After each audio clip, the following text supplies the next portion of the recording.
who is worthy of praise, and I was delivered from my enemies. The cords of death had entwined me, and the torrents of Belial had overwhelmed me. The cords of Sheol had surrounded me. The snares of death have confronted me. And in my distress I called upon the Lord, and I cried out for help to my God. He heard my voice from his temple, and my shout entered into him, into his very ears. Then the earth shook and quaked, and the mountains, the foundations of the mountains quivered. And they shook back and forth because God was angry. Smoke has gone up from his nostrils and consuming fire from his mouth. Coals and fire flame forth from him. Then he spread apart the heavens and came down with dense cloud under his feet. And he rode upon a cherub and flew and soared upon the wings of the wind. He made darkness his den. His lair round about was dense clouds, dark with water. From the brightness before him, clouds burst forth into flames, hail and fiery coals. Then the Lord thundered from heaven, and Elion gave forth his voice, hail and fiery coals. And God dispatched his arrows and scattered them and multiplied bolts of lightning and routed them. And the beds of the ocean were revealed, and the foundations of the earth were laid bare at your rebuke, O Lord, and the breath of wind from your nostrils. I'm going to mark that and come back and talk about that particular spot. God reached down from on high, and God took hold of me and drew me out of the deep waters. God delivered me from my powerful foe and from those hating me, for they were too strong for me. They confronted me on the day of my distress, but the Lord was my support. And God led me out to the broad place. God delivered me, because God delighted in me. The Lord has dealt fairly with me according to my righteousness, according to my cleanness. Out of my hands God has rewarded me. For I have kept the ways of the Lord, and I have not departed in wickedness from God. For all his judgments have been before me, and his statutes I have not put aside from me. I have been blameless with him, and I have guarded myself from iniquitousness. So the Lord has rewarded me according to my righteousness, according to the cleanness of my hands in his sight. With the faithful you show yourself faithful. With the blameless you show yourself blameless. With the pure you show yourself pure. With the twisted you deal tortuously. For you deliver an afflicted person, and you bring down haughty eyes. For you light my lamp, O Lord. O my God, you enlighten my darkness. For by you I run up to a troop, and by my God I scale a wall. The God, his way is perfect. The Lord's utterance is free of blemish. God is a shield for all who seek refuge in him. For who is a God apart from the Lord? And who is a rock except our God? The God who girded me with might and made perfect my way. He is the one making firm my feet like the hind's feet. He places me and he makes me stand upon the high places. He is the one training my hands for battle, so that my arms can depress the bow of bronze. And you gave me your shield of deliverance, and your right hand supported me, and your help made me great. You lengthened my stride beneath me so that my ankles have not slipped. I pursued my enemies, and I overtook them, and I did not return until they were finished. I wounded them, so they were not able to rise. They fell beneath my feet. You girded me with might for the battle. You made my opponents bow down beneath me. And my enemies you have given me their neck, and those who hate me I have exterminated them. They cried for help, but there was no deliverer, even upon the Lord, but he did not answer them. And I pulverized them as dust, wafted by wind. As mud of the streets, I poured them out. You have delivered me from contentions of people. You have made me head of the nations. A people I knew not served me. On the ear hearing, they became obedient to me. Foreigners shrink at my presence. Foreigners shrink down exhausted and come forth quaking from their strongholds. The Lord is alive. Blessed be my rock. And may the God of my deliverance be exalted. The God who is giving me vengeance and who has subdued peoples beneath me. The one delivering me from my enemies. Indeed, you have raised me higher than my opponents, and you have delivered me from the violent man. Therefore I will praise you among the nations, O Lord, and I will sing the praise of your name. He is the one giving great victories to his king and enacting loving kindness towards his anointed, towards David and his seed forever. So, King David goes way beyond just simply crying for help and deliverance from the persecution of Saul. History tells us that David did win in the contest between Saul and David, and that David went on to be a conquering warrior. Towards the end here, you can hear him. Strong nations, fortified nations, would, on the approach of David's army to their city, they would come out from behind their fortified walls, and they would fall on the ground in front of him. His actual military might and power as a king and as a warrior was famous. And if David and his armies, if you were unfortunate enough that they turned in your direction, you'd be better off just to surrender. David was the conquering king. In the beginning, he was the one seeking refuge.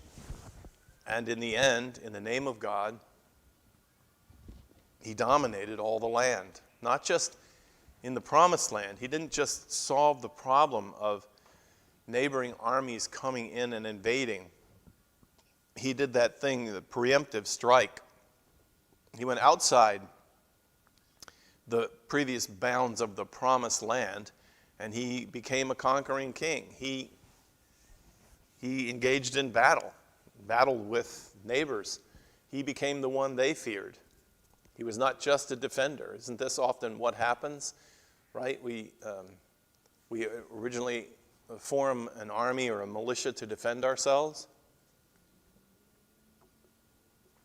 And we have a leader, and then before long, that leader is a military junta, a king, a dictator who has decided that his victories are also the result of God empowering him. And then the myths begin, and the stories of greater than just human strength. I can't walk you through all of my own sense of the interpretation of David. You might already hear it sneaking underneath. When David was persecuted and when he was being harassed and his life was being threatened, he cries out to God and God delivers him. he ends up stepping on the neck of Saul, and you can hear him celebrate that he obliterated Saul and his family. This is a psalm, yes, of thanksgiving to God. It is. But hear and take heed, my friends. Do I believe God is a delivering God? I do. But David moves beyond the deliverance. He moves beyond to offer proof that not only did God deliver him miraculously from the armies of Saul, and he ended up becoming king, but now God endorses everything that David does. And David, in the history of Israel, David is known, right, for the king that has a flaw. He's very attracted to Bathsheba, and he makes this one mistake, exercising his power to claim a beautiful woman that lives in the house next door to the palace. And he has her husband assassinated on the battlefield so that he's free to take her and marry her. And people look at that and they think, well, that was David's his one slip-up. You have to read the account. David becomes convinced not only that he knows the God who will deliver him when he is being tortured and abused and suffering, but that God then stays with him and then makes him the abuser. And the text doesn't say that. The text says God made him the victorious one. He becomes very, very powerful and enlists armies to go and conquer all the nations around, and all in the name of God. And he argues, why am I this strong? Why am I able to do these things unresisted? Because God is with me. I would be happy if we were just able to stay with the idea that God, the God of the universe, is a God who hears the cries of those who are being persecuted and bullied and picked on, and delivers them and rescues them. And that would be our sense of how God operates in the world. It's interesting, there's a part of this where Saul's enemies are being pursued, and his enemies cry out for help. It's really interesting that they cried for help in verse 41 or 42. They cried for help. Let me go up one more. And my enemies, you have given me their neck. And those who hate me, I have exterminated them.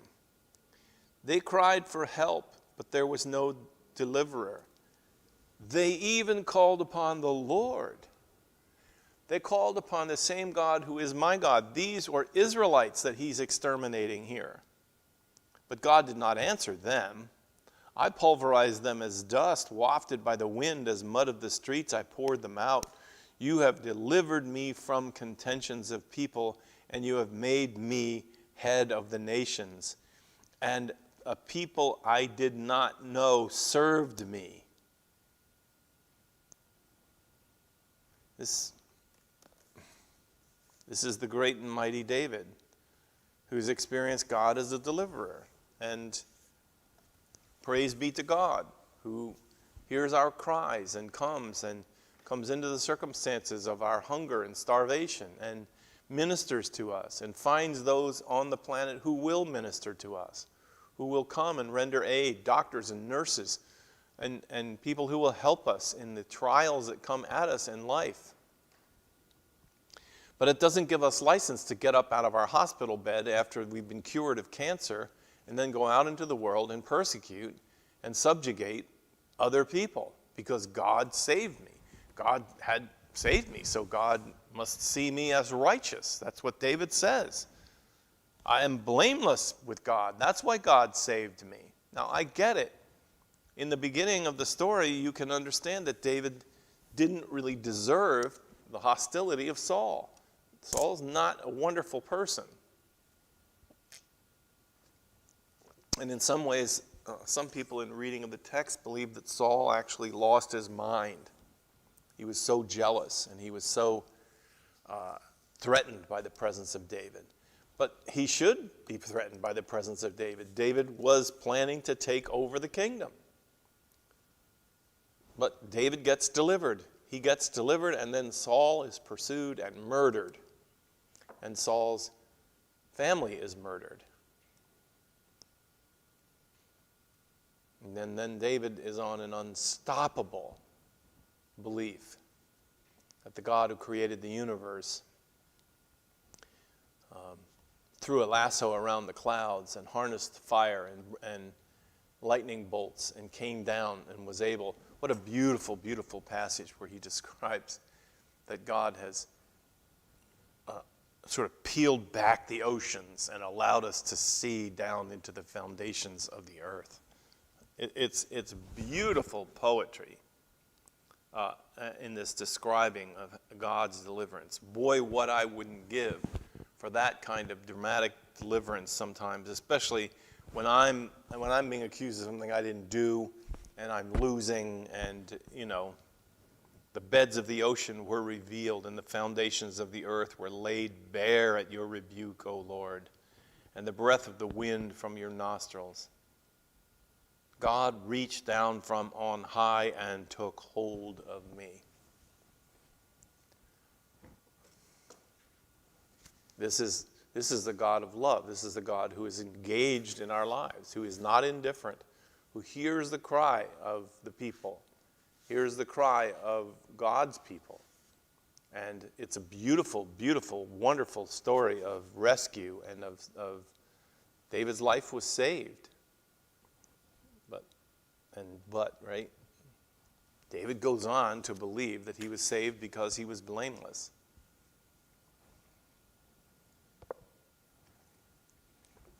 And his blamelessness then makes him a favorite of God. And he grows in his belief that he is not just God's chosen, he is God's anointed. He is the most powerful man on earth. And he proves it as he goes out to the neighboring villages and towns. And then he plunders and takes the wealth of these Philistines and the Amorites and all the people that live in the neighboring area around the Promised Land. David pushes the boundaries out. And he does so with a deep and abiding sense that he is God's anointed, that he has God, the God of the universe, not just one of the gods, not just one powerful God, but the God of the universe who created the universe is on my side.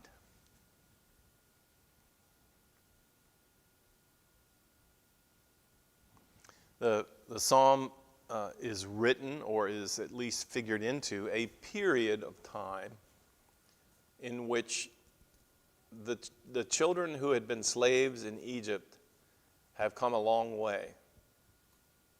They are now, they have a powerful army, they have a powerful king. They are feared in the land. People that don't know them bow down to them.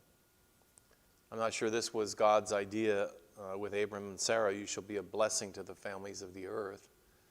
But for a while, that's how it worked out. Like it was, we're the big, powerful, beneficent nation. And that way we bless all the families of the earth. But it doesn't last. Civil war breaks out in David's kingdom, and I think you have to believe that somehow the narrator tells the story this way, so you will begin to see the story. David, who is the conquering one, the favorite of God, conquers all these nations, and this tiny little nation of nomadic Hebrew people becomes very rich and very powerful. Their armies are notoriously strong. And then civil war breaks out. David's sons turn against him. And the war now is not, well, in some ways, the war with Saul was a civil war. It was Israelites killing Israelites, and now it's going to get worse. And David's son Absalom leads a revolution against his own father. How does that happen? I mean, David is God's anointed, God's chosen. Absalom didn't believe it. Absalom thought that his father was a megalomaniac who had let the power go to his head. So the good news for today is that I do believe that you'll hear people tell the story of how God delivered them in sometimes really big and visible public ways, but also in small and personal ways.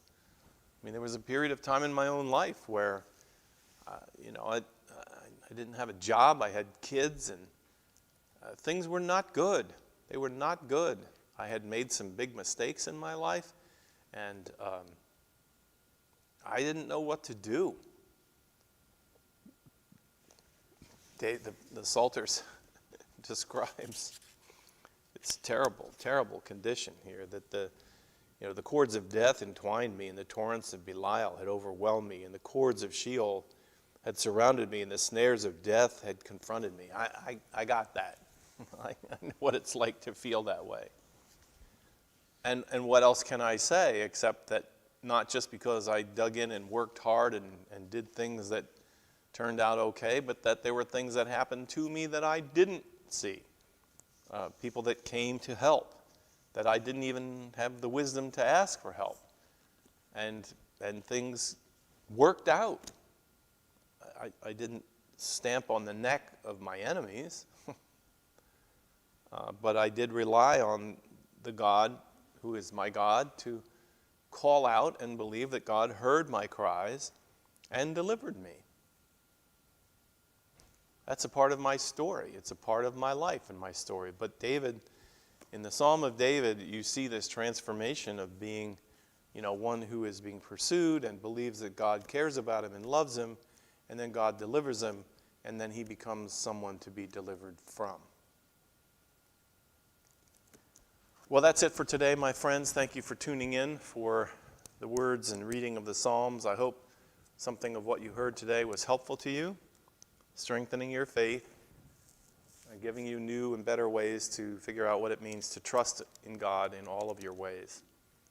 Thanks for tuning in. I will see you as a continuation of this next Wednesday. God bless you.